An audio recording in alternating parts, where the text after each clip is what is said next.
아들을 추궁하기 시작하니까 아들이 진술을 했던 어머니 사망 추정 시각의 CCTV가 시간이 다른 거예요. 근데 결정적으로 아들의 옷과 신발에서는 핏자국까지 발견됐다고 합니다.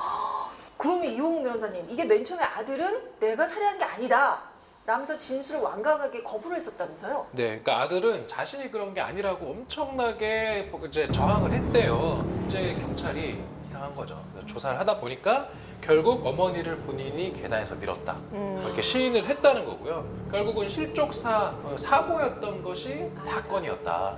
사건 중에서도 존속 살해였다라는 거죠. 이거 어떻게 아들이 어머니를... 이렇다 보니 누리꾼들이 이런 얘기를 합니다. 존속살해, 아들 키워봐야 소용없네. 아들이 갈 곳은 지옥이다. 고로 사형이 답 아니냐.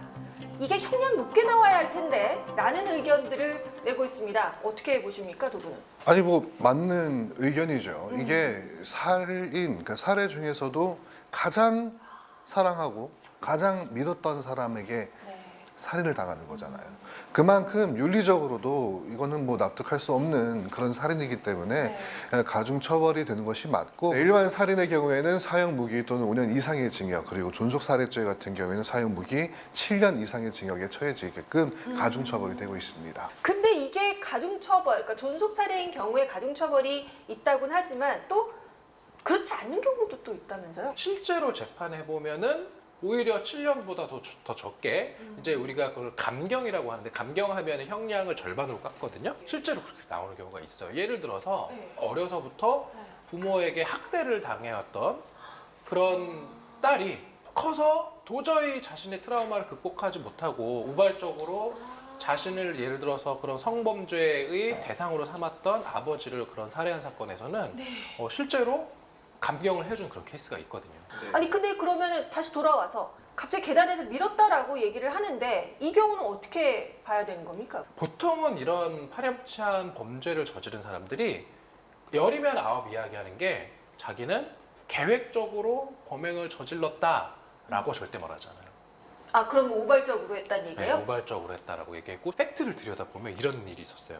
계획범죄라는 점을 이미 드러나는 사정들이 있는데 아들이 어머니한테 수면제를 먹였대요 그때.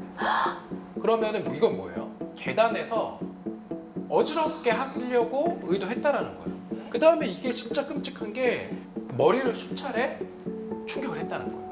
그러니까 일반적으로 계단에서 떨어졌다면 전혀 있을 수 없는 상처들. 그러니까 골절 정도만 있을 수 있죠. 그렇죠. 그 몸의 어떤 그 상처와 흔적으로서 이 사람의 고의성까지 다 입증할 수가 있는 거죠. 근데 이게 진짜 놀라웠던 게요. 경찰이 수사하는 과정에서 또 드러난 사실이 있다고 합니다. 지난 1월에 아들이 아버지를 태우고 화물차를 몰고 가다가 전신줄을 들이받아서 아버지가 크게 다쳐서 병원에 입원을 했는데 아직까지도 의식을 회복하지 못한 상황이라고 해요. 당시에 아들은 안전벨트를 맸습니다. 근데 아버지는 매지 않았어요. 그렇다 보니까 아들은 다치지 않았다는 거죠. 게다가 이게 블랙박스 칩도 빠져 있는 상황이었고, 왜 사고가 났냐라고 물어보니까 졸음운전을 했습니다 라고 대답을 했다고 하는데, 이것도 그럼 어머님 살해와 어떻게 좀 연관이 되지 않을까라는 생각이 드는데. 그 사건으로만 보면 어머니가, 그러니까 아버지는 지금 의식이 없으시니까 뭐 처벌을 해달라 안 해달라 뭐 이렇게 얘기를 하실 수가 없잖아요.